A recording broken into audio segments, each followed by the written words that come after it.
Hey you guys, my name's Jeff. My name is Jeff. Welcome to the channel. If you've been here before, it's great to have you back. And if this is your first time, you are in for a treat. Today we are going to look at a new ETF. And this one was suggested to me by one of this channel's viewers. She said, hey, what do you think about OMFL? I had never heard of this ETF before, so I promised I would take a look at it and let you guys know what I think. So OMFL is the Invesco Russell 1000 Dynamic Multifactor ETF. And I did not know what this ETF was. I didn't know what it did, but I will give you a very brief explanation. It tracks an index of US large cap stocks selected by a combination of five investment filters, which are weighted based on current macroeconomic conditions.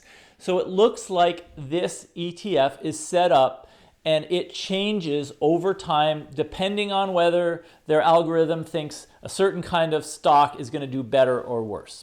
So what I did was I took a look at this and I thought, let's take a look at the holdings right now. Okay, we're in June 2023. What does this ETF hold?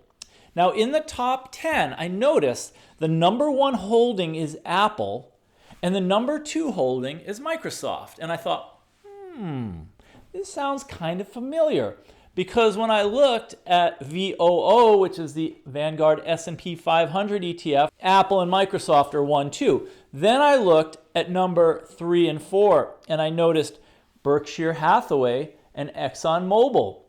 And those jumped out at me because I remember looking at another ETF recently. It's one I invest in, which is VTV, which is the Vanguard Value ETF. And when I looked at the top 10 holdings, well, it had Berkshire Hathaway and it had ExxonMobil. It also has United Health, and that is one of the holdings of OMFL.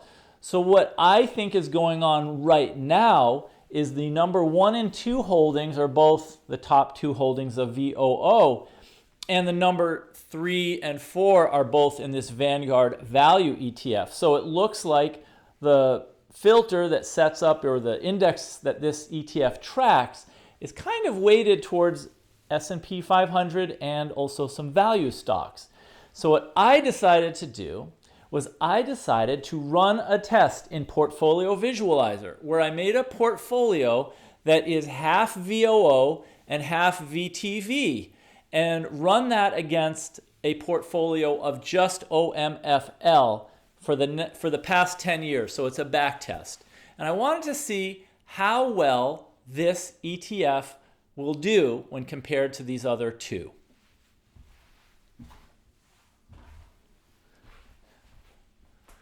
So here's what I found. The portfolio of VOO, the S&P 500, combined with VTV, the Vanguard Value ETF, combined a total of 8.98%. And so what that means is if you had $10,000 in 2013, 10 years later, now 2023, you'd have $15,937. But if you invested in OMFL, you would have a 12.85% return, and your $10,000 would turn into $19,244. So just to summarize, the combination of two ETFs would have given you an 8.98%, and OMFL was 12.85. So it's like a much bigger, it's a 50% better compounded rate of return that you get with OMFL.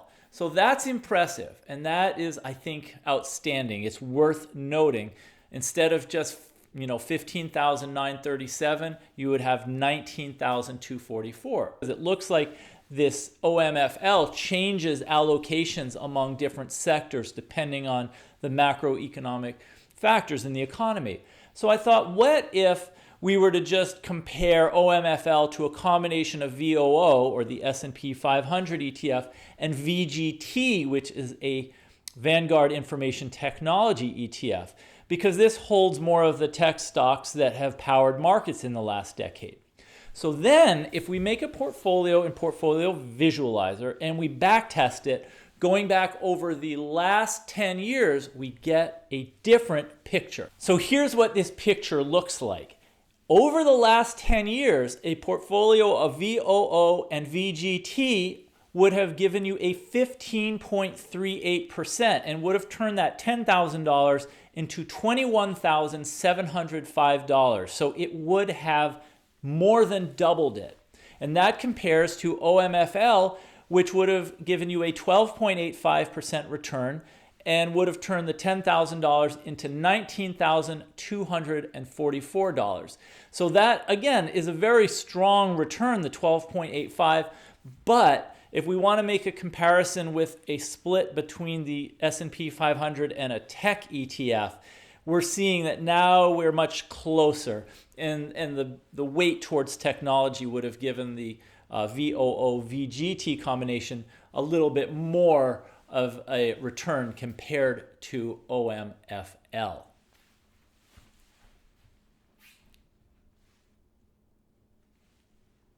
However, taking a look at this ETF, I have to admit there's a lot to like about it. The first thing is, it's easy to look back over 10 years and said, well, if you'd invested in tech and S&P 500 in a portfolio, it would have done better than OMFL.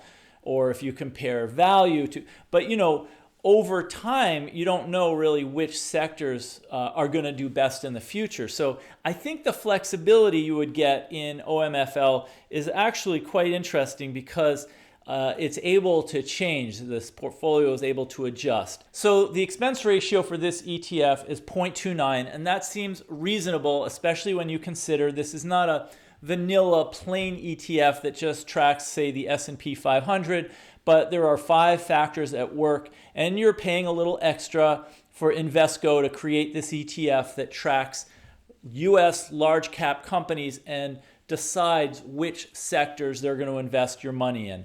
Now, there's no guarantee that in the next 10 years, this ETF is going to outperform, say, the S&P 500. That's always a chance you take when you go with a fund that has a special kind of objective that's not just following one index, but it's following this one is tracking an index of US large cap stocks selected by a combination of 5 factors. So let's just take a look at which factors are being focused on right now in this ETF. And it looks like if we look at the top sectors, 21.5% of this ETF is in the healthcare sector, and then 17.66% is in tech. So this is real interesting, a very heavy weight towards healthcare and a lower weight towards technology. So if we look at OMFL's total returns in 2023 year to date, we'll see it has returned 12.8%, and that's an excellent return when you compare it to the Vanguard S&P 500, which has returned 15.79%. It's only 3% underperformance. But when you consider the heavy weighting to healthcare, it's done really well. So, if you like this video, please give it a thumbs up. It really helps get this video pushed out to other people who might like it. Also, if you're not yet a subscriber, hit the subscribe button. I focus on ETFs and on stock investing. I've been investing for more than 20 years, and I have a very good idea of what's worked well for me. I want to share this with you guys because no matter whether you're just 2 or 3 or 4 years into your investing or whether you've been doing this for a while, you might find some interesting ideas about ETFs like OMFL or stocks or the kinds of things that I talk about regularly on this channel. So subscribe and you will get a heads up whenever I make a new video. Most important, make it a great day, and I will see you in the next video.